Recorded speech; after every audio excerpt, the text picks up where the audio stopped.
Hi everyone, welcome back to my channel Testing Mini Bytes. I'm your friend Amudan Shaktivel, and in this video, we are going to see about locators and selectors. Selenium is an amazing library, comes with very reasonable locators, but Selenide has a very rich set of selectors that you can leverage and use it in your code, right? So this video is going to be very interesting, and this is going to solve a lot of your problems. As you all know, in UA automation, locators plays a very key role in finding the elements. So Selenide comes with a very rich set of locating strategies that we will cover in this particular video, right? Um, so yeah, so this is how our normal, Selenium locators looks like. Just take a pause this video for a bit, and then think what are the complexities involved in this piece of code, right? Once you think about this, note it down, but I'll say you might not find the complexities because this is a set of code that you have seen quite often and it looks very familiar. When you see a very familiar code, you forget the complexities in it. And it's the same for me until unless I see how Selenide solves a lot of these complexities. Um, so if you know, take a look. This is having a page factory. This is using page factory. So you have to do the page factory dot init elements, which I think is unnecessary. And if Selenium can would have internally handled this, it would have saved a lot of time for us, right? And same way, you notice this find by annotation looks very clean. They use CSS, they use XPath, you use different attributes, all good. But you don't might see the complexity. I'm what is the complexity? It's a very simple XPath, use a stack and the text, submit. But the problem here is, let's say if the submit is containing double quotes or some vague things, right? So sometimes you might make a mistake leaving a single quote. All these things. Again, sometimes we forget to initialize these page elements. Sometimes we have to you know take care of let's say in dev it is submit and in staging it was capital submit. So these are all very small things. Like we want to handle this in a proper way. And also if you notice, these are all very complex stuff like contains, and then you have to put a bracket and then text. See, this is very familiar, so it might not look complex to you at this point of time, but actually Selenide has a very cool stuff. It will solve a lot of these problems very easily, right? So this is how typically we write. We use dynamic XPath like text equal to percentages, and then we use string dot format to replace this wildcard with the value. This is how typically we use, right? And let's go how this looks in you know Selenium. So this is how Selenium is, and Selenide you can also use the same format as Selenium. If you are not willing to learn something new, you are somehow used to do the old way of doing it, you can still use it. So you have the option to do that as well. If you have an existing code that you want to convert, right, you can still leave it as it is. Selenide can handle it. Uh, but in a code, you just need to mention dollar, which means find element, find this web element. So this dollar is a method that accepts web elements, CSS locators, and a lot of other things, right? By locators, your selectors, a lot of it's a overloaded method. It takes a lot of arguments. In this case, it takes web element, and then you can normally operate on it. So you don't have to touch your code. Same way, instead of if you don't want to use web element, you can also use Selenide element, which in the case you don't have to put this dollar sign, and then you can directly use username Selenide element and then dots, right? So it's up to the dollar symbol here. Now when you do like this, in case of let's say Selenium, we do page factory dot init elements, but here Selenide gives you an amazing method, page. This page accepts a class type, so you pass the class and it turns you the class instance. It automatically initializes the page locators. If you are using page factory, you don't have to do page factory dot init elements anywhere. Just when you create an object for this class, you use this page method to create it instead of new home page. Again, this is also complexity. You can still do it if you want to, but in my opinion, don't do this. Don't do this entire stuff, right? Instead, I recommend you to write something like this. So private static final Selenide element, the same username you could have written like dollar and then the CSS value, because find element, this dollar symbol also accepts web element, CSS locators, by locators and everything. So you can directly use a CSS value here. And then also the same username, you can write it like dollar by.css selectors. If you are a fan of by locators, you can still use that, right? By.css selector and then give the CSS value. So this is more readable than this. Whatever you want to use, you can use it. But also this Selenide gives you a selectors class which contains a lot of really good methods. One among them is by CSS selector, which basically almost similar to your by.css selector, which you can also do. And once you do the static imports, because this is a static method, you do a static imports, the code becomes very readable. Find by CSS selector instead of by dot. So instead of this dot becoming, affecting your readability, it could be just by CSS selector, CSS value.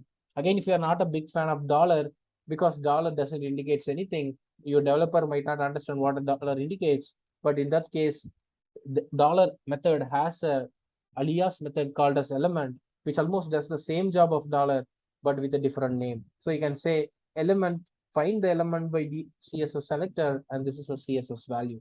So if you notice, still we have solved only one of the problem that we have initially faced, that is, these things, the page factory, but these things still remain the same. We will try to see how we can avoid that in the coming slides. So this is how we typically write an XPath using text. This is one of the commonly used XPaths in real world, right? We normally use tags and text all the time. And this same thing, you could directly use $x, which means find element by XPath. Okay, and then you can give it. Or you can use dollar and then give by.xpath and then give the XPath. Or you also have selectors class where you can call by XPath method and then give it. But if you notice, all these places, the text, bracket, they are all noisy information, like the single quotes. All these things are pretty noisy. To avoid that, these guys, if you are pretty often using finding an element by the text, you can directly use by text method, which is coming from Selenide, and then you can give the text. Okay, Amudan, it looks very good. And then if you do a static imports, your code will be like find element by text submit, as easy as it, right? Now, also apart from that, hey Amudan, if I use submit, there are multiple submits. I want to differentiate by tag. In those cases, if there are multiple elements, you can use by tag and text. And then this button is the tag name and the text is submit. If you notice, this is the very important information here. Sorry, the double slashes doesn't matter. And then the text equal to this is, and sometimes you make at the rate text equal to, because you might be from APM background, you might confuse it with at the rate. So if we remove all this information, just button and submit, which is very important here, by tag and text. Let's say even with by tag and text, you get multiple elements. You want to get the 0th element or first element, you can also always add comma and then give. So dollar will also give you an option to find if there is a multiple matches, you can filter them with comma. So you can just give the index which you are interested. Okay. Now, apart from this, contains text is also widely used in normal world. In those cases, instead of just by text, okay, you could use with text. With text is contains, which is equal to the contains. By text is almost equal to, so, right? So it will exactly look for a match of submit, but with text will look for contains text of submit, right? So again, you can use with tag and text. Again, sometimes the submit may be capital letters in some environment, small letters in some environment. So you want this to be case sensitive. Sometimes the submit will be in capital letters. So in those cases, you can simply say with text case sensitive, which basically doesn't consider the upper cases and lower cases, right? As simple as that. And now, apart from this, you can also you normally use attributes to find an element, like x path of input with the attribute name of this and value of this. You can simply use the same locators like $x and then simply use this. But I would suggest find the element, and there is a selector class that contains by attribute method. You can just give the attribute name, that is data ID, and the attribute value, that is data value. So now look the code you remove a lot of noise here, the equals, the at the rate, the double slashes, all these noises are removed, and your code becomes like a poetry. Dollar by attribute and the attribute name and the value. And then we normally use couple of attributes pretty well.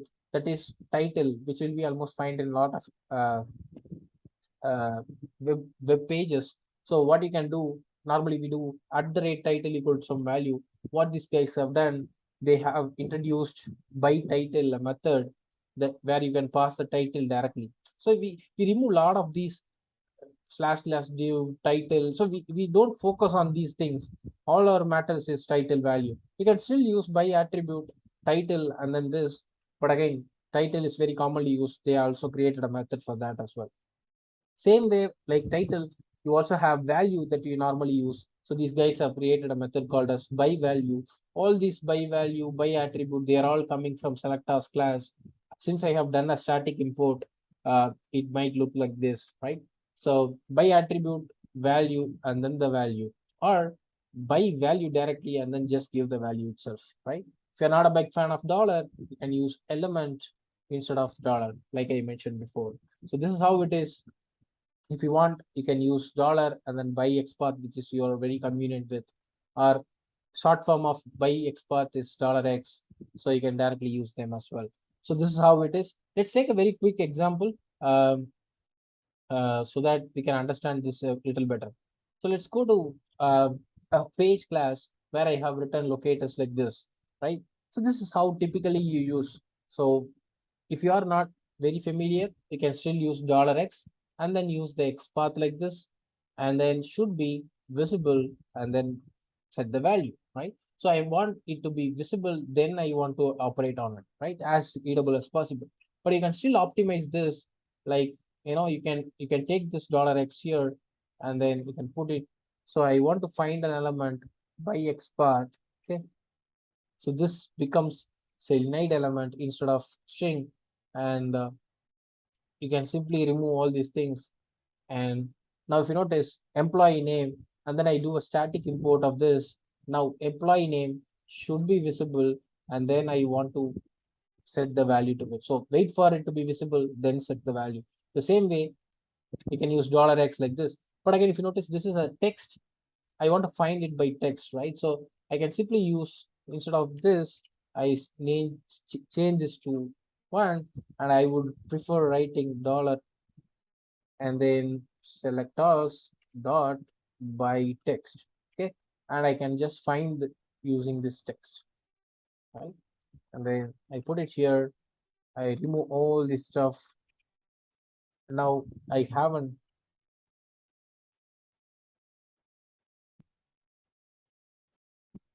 Right. So dollar by text. Yes. Now I import this, right? So that's pretty cool here, right? So SelenideElement. So now instead of all these things, I can just set employee status 1, right? But normal word we would not use 1, just to differentiate. I'm using this. Again, the same thing you can do here as well. So I can also do a static import of this selector, so it becomes something like this. So instead of this, you write like this, right?